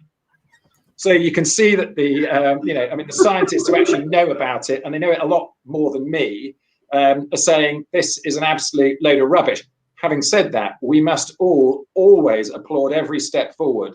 So whether it is a declaration of climate emergency by a council going for 2050 as a first step, that's great. But it is woeful, and it is amounting to ecological, suicide in terms of what's going to happen to the environment, to the biosphere, to the futures of our children, to our health, and to everything else. And we laud ourselves. Sorry, correct myself. The government and or the Conservative Party talks about how brilliant we are and how we're in front of others in the rest of the world and that sort of thing, which we aren't in front of all of them, but we are in front of many, which is even more worrying. I mean, again, go back to the general election. Everyone's worried about climate change. And then when we talk to them, door to door, and people would say how worried they are about it. And then you'd hear people say, yeah, but what's the point in us doing anything in Britain if America and China aren't doing anything? It must have been something I heard 50% of the time. Good point. Well, first thing is we've got Biden in. So actually America will start doing more now. So that's the first thing. But the second thing is it's no excuse to do nothing just because other people aren't doing it. I mean, it's like saying, well, I might as well just drop my litter outside Aldi because everybody else is doing it. I'm sorry. That's not it. So the whole point is everyone else is dropping their litter. And in fact, you should be not only not dropping yours, but picking up one of those pieces of litter to prove a point to the people that are dropping it, or going and saying to the guy who's just dropped it, so excuse me, you just dropped that plastic bottle. Do you mind picking it up? I'm doing that quite often. I did it outside. A guy spat his chewing gum on the floor straight outside Halfords the other day, and I went up and said, excuse me, do you mind picking that up? The rest of us don't want to pick it up for you. I mean, and we've got to make a stand against climate change. Ed, what did he say? What did he say? He went, what, me? And I went, yes, I watched you from my car spit it on the floor. And it was like, oh, and they walked off. I mean, I've done that with McDonald's stuff thrown out of a car in a car park by 4 people in a car out their window. So I went over, picked it up, and I threw it back into their car. I'm 19 stone. I'm a big boy, and I've got a big beard, and I can look fierce and ferocious. And so I threw it in. It had Coke splattered all up his windscreen, inside his because he hadn't finished his drink. And then I got a mouthful of abuse. He got some back, and then he span off and drove off with his mates because I was ready. Do you know what? I've done the same with a cigarette. I've cycled past somebody who's thrown the cigarette out the car window. And cigarettes, people think that that's fine, but they're made out of plastic filters and everything else. They don't just disappear overnight. It's not like throwing. I'm not suggesting you throw your banana skin out, but if you throw out your banana skin, actually in the country, it will go away in a period of time. But your cigarette butt won't. So I just picked it up, threw it back in the window, and cycled off. I have admitted to the Aylesbury mayor that I do smoke, and he's highlighted to me one of the biggest frustrations is obviously the filter tips and that. Yeah. Do you know what? I'll make sure that I never do that. I said I'll make sure that I will either find a bin or I'll take it back. Or I mean, again, he's saying it was really frustrating about, and I never thought about that. To be fair, he says near the bin there's loads of cigarette butts because they douse them on the top and then they try and throw it in the bin. I don't know, whatever, or they just put them out on the top and then just walk away. And it's like, as a smoker, and I know it's very bad for me. I do know that. So, I get educated. Martin, I'm an ex-smoker. I gave up. I've only given up 3 months. I gave up 3 months ago.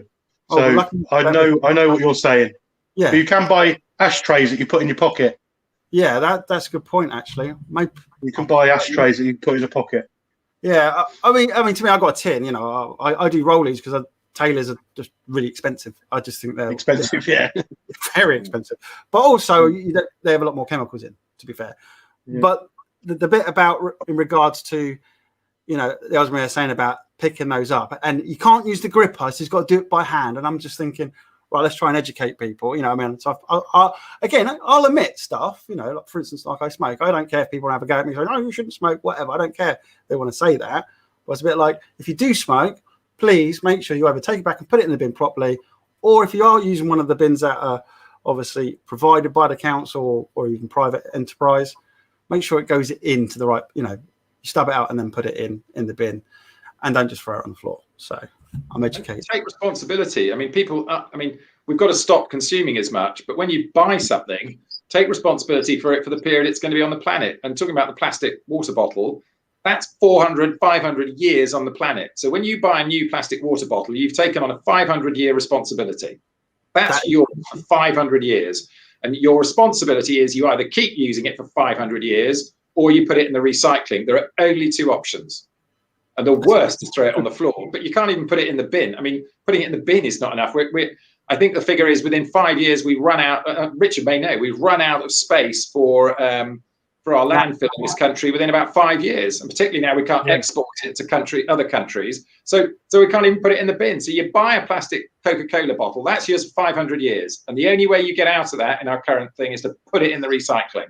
That's the only moral thing you can do. Yeah. Wombles agree. Yeah. I've got nothing to add. I can't add anything to that. No, you can't, can you? He's very good at making statements. He's very good at getting it. I saw this in the hustings. I'll tell you what I like to do is dress up in Womble gear, as in like a proper Womble from the TV. I've got a Womble outfit. I do have one. I reckon we get you, and I'll film. You're going to walk to Aldi and take pictures of it in the Womble outfit. No. What I'd like to do is get you in town. You can sit there, right, in your Womble outfit, the Womble costume. Yeah, we'll film this because, with my live studio software. Yeah. And then as soon as somebody drops something, you can womble over and pick it up, have a little wave at them, and then go put it in the bin. I have to say, Richard, I've got a suggestion for you and some of your group. Stand in the county council election in May. Stand for councillor. Now, I am contemplating it.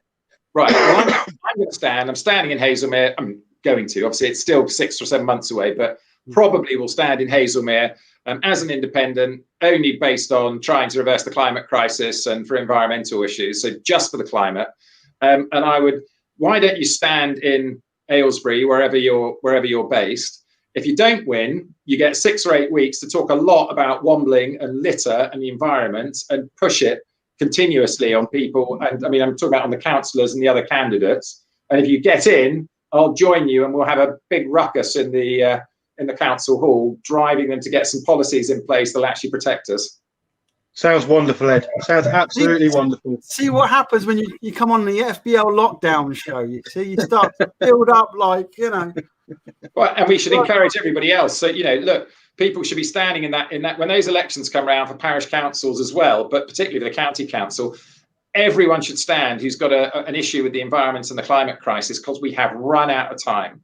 And you've got 2 ways of standing knowing you've got no chance of getting in, which is absolutely fine. Then you spend your time talking about what's going on, putting pressure on the other candidates, bringing it in front of the public, what needs to be done in your area related to the climate and the environment. And if you do win, then we get in there, and whoever from us manages to get there, we go and get on with getting some serious action taken. I mean, to be honest, if you do get in, and there's a lot of you, then you really are going to push hard, aren't you? And what's the next step then? So if you do get in as councillor, take over the world. Come on, Ed, we can do it. I think if you're realistic in Bucks, the assumption in Bucks is that the Conservatives get in as the majority, but things can change, so who knows? But because in each, I don't know if they're called wards anymore, but anyway, in each area, in each ward, you can have 3 people elected. Right. Okay. So there's a very good chance for people who want to, who would normally vote Conservative or Labour, Labour wards, that they vote for a candidate or two that's Conservative or Labour, and then they vote for somebody else. And that's quite likely when you've got 3 candidates. And if you happen to be the person that can pick up the 3rd vote, you could scrape your way in. And it depends who else is there. In my particular area, I don't even know if some of the parties will stand because it's so staunchly Conservative. And that's the same, again, as you go around Bucks, you pretty much got Conservative and Labour areas. There's not very many that are obviously mixed or whatever it is. So you stand on your 1 point, your Labour or Conservatives probably get in as the first couple, and somebody may scrape in as the 3rd. Gosh, look, we got 4 or 5 independents in. who are all dedicated to putting right the climate, dealing with the issues of waste, dealing with the issues in the environment, it can make a big difference. Definitely. I mean, to me, I spoke to a few people. Again, whatever my political party, whoever I prefer, or whatever, is irrelevant. I always educate people in the way that they think and who they really should vote for if they've never voted before. Again, it's the right that we have to vote. Use it. That's one of the biggest things I do say. People lost their lives. We just marked, obviously, Remembrance Day and stuff. Remember, people have lost their lives, so we have the ability to elect somebody in, and that gives us the voice. But and essentially, they lose their lives in the future if you don't vote. Use your vote to do the best you can, and whether that would be historically by people being sent off to fight in wars, or in the future if we don't do anything about climate change, lives will be lost, livelihoods will be lost, towns will be washed away. Central London will be flooded if it goes to the levels we're talking about. I mean, migration, the World Bank estimates for migration in 20, 30 years' time, I believe, are in the hundreds of millions if we don't solve the global heating problem. But some of the estimates go up to 1 billion, 1.2 billion potentially displaced in 2 or 3 decades from now. Well, those 1.2 billion are displaced, and they're generally going to be displaced from places that are hot now. So in our case, Africa. Where are they going to go? North. Yeah. And we're not going to see a trickle of them coming across to the Greek islands or coming across to Italy. It'll be an absolute torrent. And then where are they all going to head to once they get to Italy and Greece? London, Paris, and they're going to head there in vast numbers. Vast. So if you don't vote today and get the right people in, and it doesn't matter at what level of government, these are the sort of things we're looking forward to in the future. And that's in this country, let alone the difficulties those people are going to face in other countries of the world. So we need to go out, as you say, and vote, but even more, become political. Join the parish council, as I keep saying, and once you've joined the parish council, you get to meet and learn about other things, but stand in the county council elections. Go and stand. My experience in standing in the general election, I was never going to win. It wasn't like I was going to get 25,000 votes and win.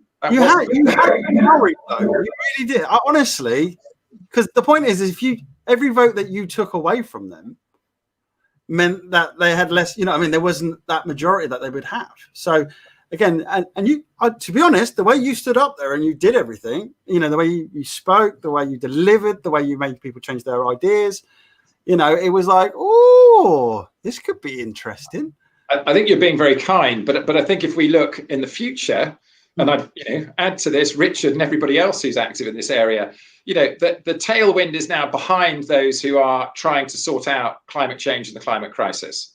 95% of the residents in this county are now worried about it. 79% very worried, and that's even today, while COVID is still distracting them and a whole lot of other things. Yeah. So when we come around to the next election, when we've had COP26, when we've seen the effects of, we'll be at by far past 1.5 degrees when the next election comes around. It's already baked in, probably.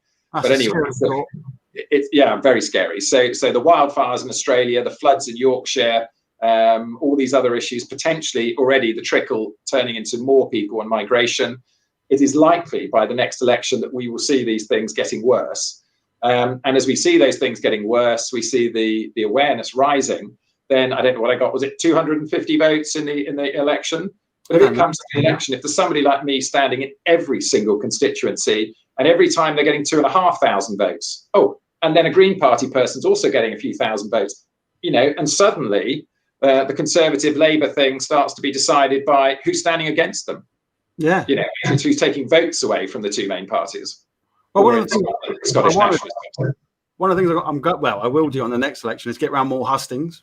Two is also the council thing. I did want to interview some councillors for what was coming up. Again, it was this year, but it's been delayed obviously because of COVID. Do you know how much it is to go to try and be on the to be a county councillor? I don't know on a county council. No, I mean for me, the cost for me entering into the general election, I think it cost me in the end about £1,200. So, and that's both with registration costs, but also they give you this opportunity to do leafleting all over the constituency. Okay, not the most environmentally friendly thing to do, but if you've got an emergency and you've got to get people to know about it, you've got to get the word out. Okay, it was all paper, so it was all going to be able to be biodegradable and stuff, and if people put it in the recycling. But 55,000 leaflets put out in Wycombe as well as other materials and things. So it cost about that money. But you can crowdfund for it. Yeah. You know, if you're in, I don't know, another local constituency, in Beaconsfield, and you're going to stand only on climate change only, then make sure you set your plan out early enough, and then go crowdfunding. People have put in £10 or £20 to support it, and it all mounts up, can defray the costs. That's a good point. What do you think of that, Richard? I'm on it. Definitely, Richard, for these county council ones, you've got to do it. Yeah. Richard, how many flyers and stuff do you, now we're actually onto the flyer, how many flyers do you have to pick up? How many bags for? Is it a lot? No, not really. It's the normal stuff you get from a shop and a takeaway. They're the biggest. They're the biggest offenders. Oh, interesting. And masks. Ooh. Yeah. Okay. Right. I'll tell you what I did last week with the Eco Shop. What I like to do is give you your, I'd say, 5 minutes of fame in one respect, where what I'd like to do is do a quick sort of shout out, what you do, how you do it. I'm just going to put the screen totally on you, and I'm going to snippet that out of this show, and I'm going to Richard will be fine. Yeah, I'll snip it out of this show. Start with that face, Richard, on yours. Yeah, okay, it's a good one, isn't it? I'll then put that out with all the special keywords and the algorithm and all that lot for YouTube to try and promote what you're doing and who you are. So who wants to go first? Not me. Oh, Richard first. Sorry, up to you, Richard, but that's there if you'd like to. All you got to do is Ed. explain what you do, how to contact you, what it's about, and you'll be fine. Right, I'm going to get rid of Ed. Hi, Ed. I'm going to get rid of me, but I'll give you a countdown, okay? So think of it as like an advert. Yeah, you'll do fine, Richard. If not, we can always do a retake. All right, you ready? 3, 2, 1. Hello there. I'm Richard. I'm from the Aylesbury Wombles. We are a litter picking group based in Aylesbury. We meet up twice a week. Under current restrictions, we're promoting solo wombling, where you can get in contact with us via Facebook, Twitter, or Instagram, or you can email us at aylesburywombles@gmail.com, and we'll organise you to be able to come and pick up the equipment that you need, and we'll also help dispose of the bags that you collect. We're currently at over 2,500 bags this year. We're looking to hopefully, in the next, how long is left of the year, 7 weeks, get up to 3,000 bags. But we need that with your help. And the more volunteers we get down, the more rubbish we clear, the more awareness we put out there. We love children coming down and joining in because they're the future. This is why we do what we do, to keep the earth going and keep it clean and tidy and recycling, and we just do what we can, and we have a good laugh, good crack as well with it. So please come and join us, Aylesbury Wombles. Yeah, amazing, brilliant, love that, excellent. I will snip it out. I'm going to have great fun with that. I really am. And just for I was going to say your eye little thing was quite cool as well. Ed, are you ready to come up next? Yes, that's fine. And you want maximum 5 minutes, is what you said, is it? How long do you need? Well, no, I'm just saying, is that what you want? That's fine. Ed, I did it in 90 seconds. Come on. You're brilliant. You're a sprinter. Oh no, I forgot. Ed does marathons. There we go. Right. Ed, you can take as long as you like. That's all right. But well, let's get started. I'll give you a countdown. Oh, I got rid of Ed. Where to get rid of the other one? Richard. Sorry, Richard. Sorry, Ed. All right, go. Ready? Countdown. 3, 2, 1. So, Ed Gemmell from Scientists Warning. So, delighted to be here on the FBL broadcast during lockdown. And thank you for inviting me, Martin. We are an organisation that's representing the World Scientists Warnings. There's been 3 World Scientists Warnings, one in 1992, signed by 1,700 scientists, including more than 50% of the then Nobel Prize winners in science. And they told us that humanity was on a collision course with the biosphere and told us everything we needed to do to put it right. In 2017, after we'd done nothing, the world scientists issued the 25-year anniversary World Scientists Warning to Humanity, a second notice. And this told us that the world had got worse, that climate change was in a more extreme and a more difficult situation, and they told us what to do to put it right. And that warning was signed by more than 20,000 scientists. And then on the 5th of November last year, at the same time as President Trump was trying to take America out of the Paris Accord, the world scientists issued their warning of a climate emergency. And they told us what we had to do in relation to 6 key stressors: nature, food, short-lived pollutants, and population, energy, and sustainable economy. And that was signed by more than 11,000 scientists when it was issued. And for me, this is a reason why I'm working on the climate activism, and in fact led to me having an ecological conversion just over a year ago. I woke up once from effectively a nightmare. I have an 11-year-old and a 13-year-old son. I'm a single father, and my 11 and 13-year-old sons in my dream had just returned back to home, and they were dumping their army bags in the hall of my house.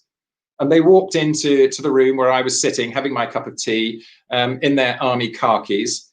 And they said to me that they'd just been in Germany in the dream, and they'd been shooting people to stop them getting drinking water. They'd been trying to stop poorer people with smaller guns from getting drinking water, and they'd been shooting them with their bigger guns and being shot at. And they said to me in the dream, "So, Dad, you knew about this, didn't you, 20 or 30 years ago, and what did you do about it?" And as I awoke from the nightmare, I could hear on the tip of my tongue that I was saying, I had to deal with my mortgage, I had to deal with the lease on my car, and I had to look after you, and there were so many things I needed to do, but it won't wash, will it? So that was the day when I got up and started taking action, and I formed World No Disposable Cup Day as the first action, and we then managed to get Boris Johnson having a disposable cup taken out of his hand by his PR manager 2 days before our day in 2019. I sat outside the Houses of Parliament and read the names of 20,000 scientists that had signed the scientists' warnings, taking 14 hours. And then I joined Scientists' Warning in the UK to start working on it. I'm now currently the managing director of Scientists' Warning Europe in the UK. We ran a large series of events online 10 days ago. It was the Scientists' Warning Europe pre-COP called Planet in Crisis, and you can find all of the information on planetincrisis.com. We've posted all of the videos from everything that we did onto Scientists Warning Europe YouTube, and you can find connections to that through our website, scientistswarningeurope.org.uk. And I'd urge everybody to take action. It is woeful in our county here in Buckinghamshire how little is being done by the county council and by the various councils around, and I would urge you all to take action. It is, as Greta Thunberg and Caroline Lucas and President Macron said, that our house is on fire. But they didn't tell us all of the story. Our house is on fire, and we've woken up. And we've gone through into the next room. And when we got to the next room, we've urgently woken up all the other members of our family. Everyone's scared, and everyone starts making their way towards the stairs. We've staggered downstairs. There's smoke all around us, and we're all panicking. And we've got to the front door. We reach out our hand to open the front door, but it's locked. We then move into the living room. And as we move into the living room, we rush to get to the windows to unlock them, but they're locked. And that's the point at which we turn around to face the fire in our house, to try to put it out. We throw plant pots on it. We spread the dirt around. We turn on the taps. We use our towels and we use our blankets to try and put it out. And if we are lucky with that urgent, late opportunity to put it out, we're still left with a stinking, charred, blackened house. That is climate change. It's here now. It's on the beaches of Normandy. It's already reached our shores, and we need to deal with it now. And we need to lead the world in a really viable way. 2030 net zero, massive carbon reduction, change in the way we do everything to put right the problems we've caused to the world's climate, and we need to do it now. If you want to help, want to join us at Scientists Warning, you want to help us with getting local climate emergencies declared throughout Buckinghamshire with parish councils, then please contact me. You can contact me through the websites. You can also contact me through ed@gemmell.info, which is my email, and you're welcome to find me as well on Facebook and LinkedIn. Thank you.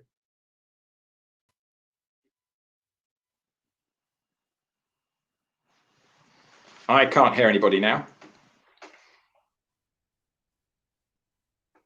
Sorry, my sound wasn't on. Sorry. Oh, I muted it to make sure I didn't even interrupt.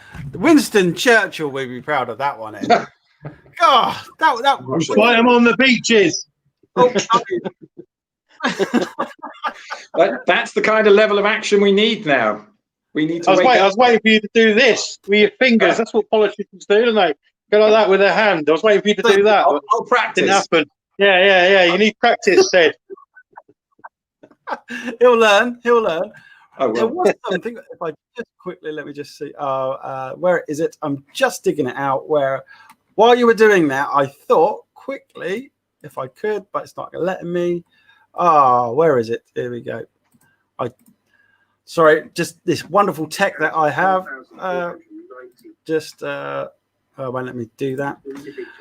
Don't know if you can hear that. Can you hear anything? So there we go. This is the bit where I did love this, going back to the day, as they say. Let's have a look. Why hasn't that done what I want it to do? You know what I'm about to show, don't you? Where is it? Not yet. Oh, no. One second. It's the BBC always have these problems, so don't worry. Yeah, the button seems to disappear. Here we go. Hang on. Why is it doing that? I love tech sometimes, but I really hate it some others. Right, here we go. Share the screen. Where is it? It's here somewhere. There we go. Right. Remember this. Brilliant. Oh, come on. Why is it? Has it gone blank on your side? It's gone blank on mine. Yeah, this was brilliant. Let's. Why is it not? This is why I like my other software, because it works a lot better. You've got to go to the beginning. You've gone past the bit. Yeah. So. There it goes. 2 days before World No Disposable Cup Day, and the PR manager knew we were coming. It was brilliant. And then Channel 4 took this video on No Disposable Cup Day, and it pumped it out. So I think it has 8 million or something subscribers. Yeah. And then Facebook and everything else just went absolutely crazy. And our volunteer who was doing the social media rang up all the other people who've been helping and just said, can everybody get on social media and start answering things? We're getting thousands and thousands of things coming in. It was amazing. Goes to show you, doesn't it? You know, so you need, again, FBL, we're going to get bigger, we're getting better, obviously more teaming and all that lot. But at the moment, literally, you know, your mainstream media control everything. And you need that little bit of exposure. But it's also fed by certain organizations that promote certain things. But what you did there, I mean, you got free advertising, didn't you, obviously, from that. But it was incredible that obviously you somehow got the message to that, you know, assistant who's then taken it off. So, you know, we should try and interview her, I suppose. Maybe she's got some clause that she's not allowed to talk. But for her to take that off was just like, you couldn't have asked for better. And she knew the cameras were in front of her. She knew it would be seen. So she obviously made the calculation as the PR manager that it was worse to have him seen drinking out of it than for her to take it away. So, I mean, Ed, you know, I mean, all the hard work you did on it. I mean, Richard, you should, from when he started, when he made the phone call to me, tell me what he was doing. I was like, you know, I'll help how I can, you know. I'll sit here the 12, 14 hours or get everything set up and do what I can. But, you know, Ed went down there. But to get there, you know, what we need is to get that woman, get Boris to drop some litter and then she picks it up. Don't give the Wombles any work to do. They work hard enough. A friend of mine actually lives next door to him because he's got a house just outside Tame, and a mate of mine lives next door to him. So maybe I should go and camp outside there. Yeah, being reasonable. Love him or loathe him, what you actually want is a picture of Boris picking it up. Yeah. I mean, that's the picture. It doesn't matter whether you like him or not. He has great influence if he was doing that, and people would change. That's a good point, Ed. That's a very good point. So yeah, let's see more of the people in the people's eye doing a lot more of it. You know, especially if the cameras. He lives in Tame. Yeah, just outside Tame. Yeah, because Haddenham and Tame have declared a climate emergency. Yeah, he lives just outside Tame. Yeah, interesting. Very interesting. Yeah. I did think, actually, Martin, that you might be picking up something else from our No Disposable Cup Day. I don't know if you saw on social media, but I tried going into a number of coffee places, including Costa, and tried it in Starbucks, where when it came to getting my drink, just to show what you could do, I took my shoe off and handed it to them to put my coffee in it.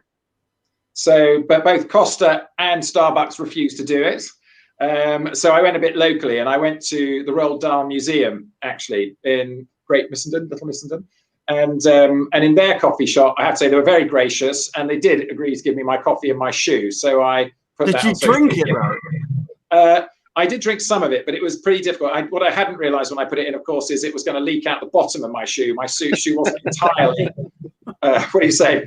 I should have tested it before, I guess, at home with some water or a cup of tea or something, but I didn't. So it was leaking out. So it made it a little bit. You need a Wellington boot, Ed, if you're going to do it. Do it with a Wellington. Right, Wellington boot.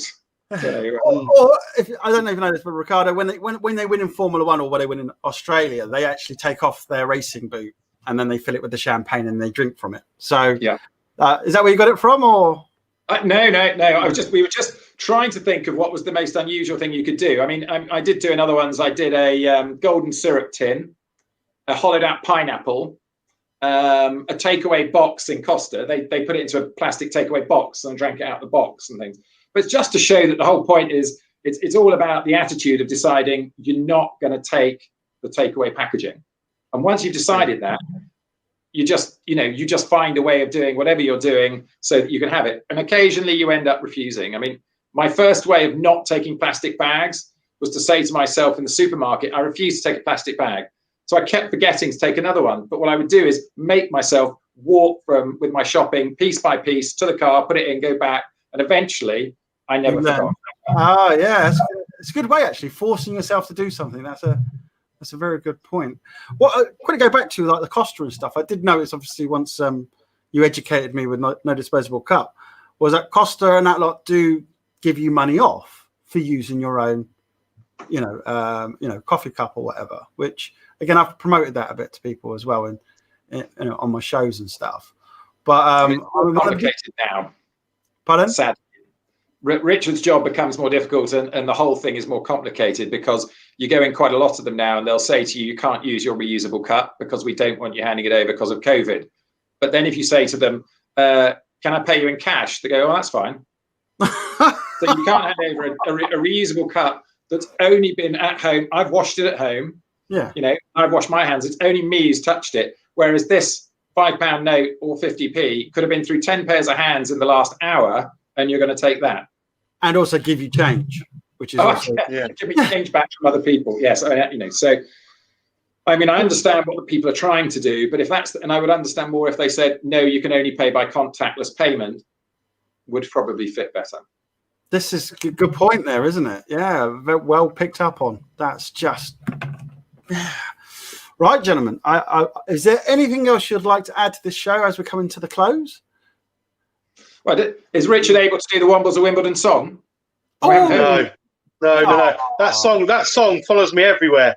Honestly, I've done about five radio interviews, and that song follows me everywhere.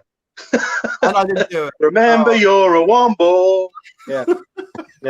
Wombles of Wimbledon, come on our way. The Wombles of Wimbledon. Something like that. Very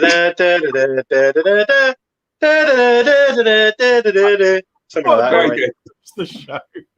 Well, thank you. Again, Ed from Climate Action. Scientists Warning Europe or Hazelmere, either.